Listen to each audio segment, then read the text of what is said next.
Hi, I'm Matt, here in Michigan. And I'm Randall back in Texas.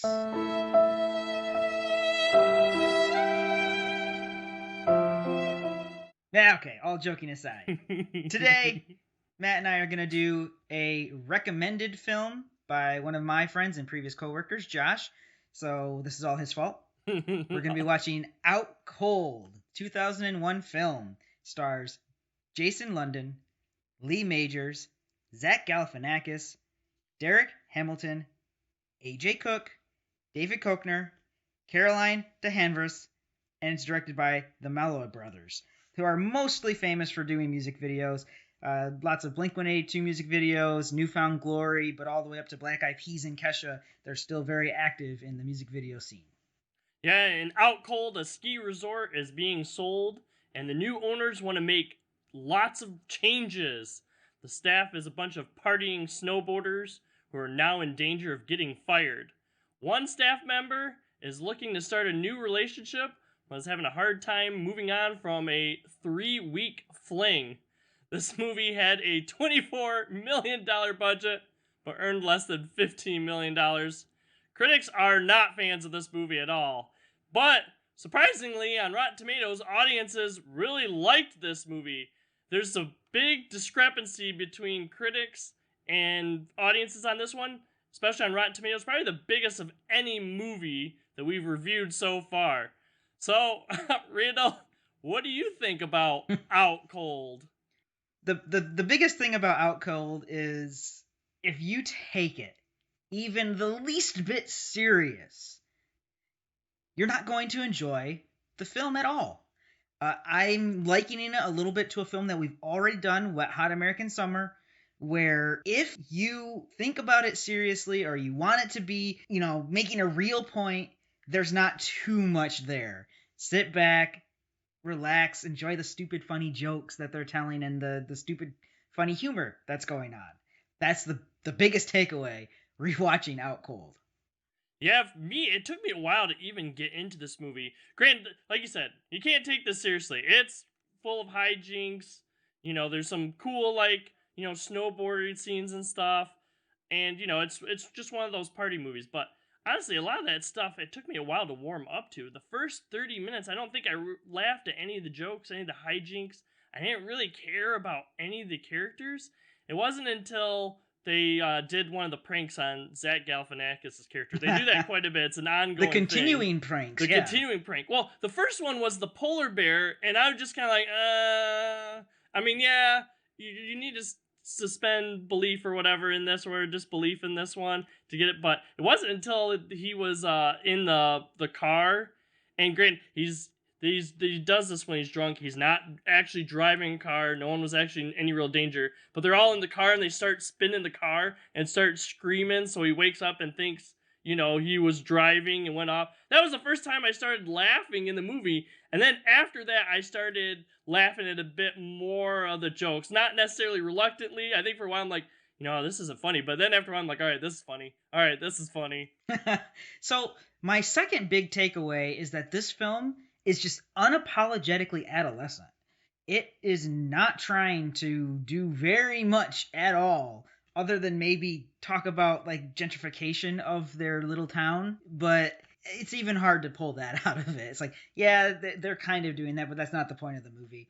I just felt like flashbacks to watching this when, I was in high school and my brother had to watch it because it's his favorite snowboarding film. Really, for me, as I'm watching it, the one thing that I really picked out, and I don't know if you got this feeling or if maybe I'm going to stir it in you, all they did was take Caddyshack and put it on a snow slope. This film is Caddyshack. Our main character, Rick, in this, he's just Danny. He has the exact same character arc as Danny. This film is Caddyshack.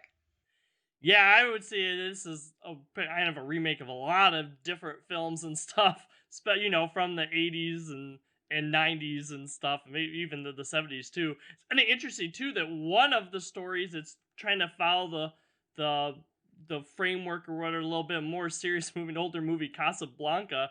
You notice when I did the intro or whatever, the synopsis of this film, it took me a while to write this film. It's like, all right, what is this film really about? What is the plot? What is the plot of this film?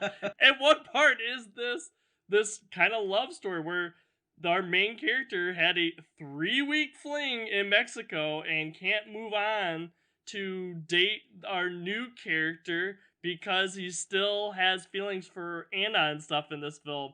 And so it's kind of funny that part actually follows like Casablanca. They even use a lot of lines from Casablanca in this film. Play it once, Sam. For all time's sake. Play it once. For old time's sake. Matt, you're going to get on that plane. There's a lot of fun, like, weird stuff in here that, you know, if you're not a little bit of a movie fan, you're probably going to just miss, and it doesn't really mean as much. But really, it's not very long. It's kind of just a quick watch. You have to disconnect your brain to watch this movie.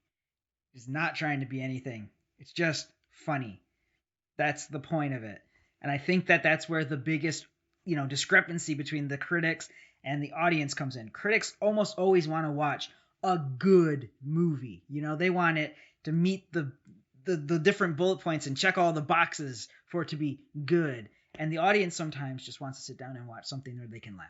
I wonder if I'll enjoy the beginning of this movie a lot better now if I watch it again as opposed to like watching it for the first time after I've kind of warmed up to the characters. Because you have some like big characters like that we see in some of those other films that you talked about, kind of like, you know, like Animal House, you know, Caddyshack and stuff. You get like the Zach Galifianakis character. You get like Pigpen. Of course you get David Koechner's character too, who at first they didn't hit for me, and those were the characters. It's like, all right, these are the characters you really need to hit for your film, and it's kind of bad that they didn't hit for me until 30 minutes or so in. But now that I have warmed up to those characters a bit, I'll probably be much more enjoyable rewatching it. I have to disagree because, like with most things he does, Zach Galifianakis nailed it. From the first time he's on screen, his character is exactly what his character is supposed to be, 100%. So I disagree. I think that at least in the realm of Zach Galifianakis' character, it's super well done. One of the things that I do want to get to, though, is near the end, or well, really at the end, is in the credits, there's just outtakes. And that's kind of a newer, or it's different. You didn't see a whole bunch of that except for in Pixar films. Actually, it wasn't even my idea. Hey, watch it! Oh, I'm sorry! Is the camera broke? Oh, I'm sorry! Did I ruin the take? But it's painful and funny to watch them because they're outtakes of all of the failed attempts to take shots, like, you know, the snowboarders getting off of the helicopter at the very beginning, or the snowboarders doing a killer stunt and just like smashing. I stayed for that entire thing because that was so entertaining to just watch all of those very, very painful outtakes. Thinking, oh God, I'm glad that's not me. Well, I'm glad that, like you said, they weaved it in. It wasn't almost like, oh, here's the end of the movie. All right, now we're going to outtakes. It's almost like they weaved those outtakes right into the movie. So that was the ending, was basically the outtakes of this film. Well, especially David Koechner. he's literally the last thing that gets, you know, taken off screen. Like, he's just still so in character, and he can't stop talking the way that he needs to talk in this movie. You know what? It's not for everybody. This movie is definitely not for people who want a good movie or want good drama. Don't expect it. Don't go into it thinking that. So if you just want to waste a couple of times and watch some pretty decent snowboarding, and I think it's a good spot. You're in a good spot. Yep, I agree. I'm one of those people that's kind of like, you know what? I've seen other movies with this type of humor that I like a bit better than this one. So this isn't going to be a go for me. But if you are a big snowboarder fan, like you said, Randall, I think this is definitely a movie that people can pick up or whatever. What do you guys think about Out Cold? Did you enjoy the movie? Let us know in the comments below. If you like this review, be sure to give us a thumbs up and subscribe and ring that bell to get notified about other videos that are coming out. Be sure to check us out on Facebook. We'll always post a day before our videos come out to let you know what the next one's going to be. And we post every Monday and Thursday. So be on the lookout for our next videos. For now, I'm Matt here in Michigan. Have a good day. And I'm Randall here in Texas. I'll see everyone later.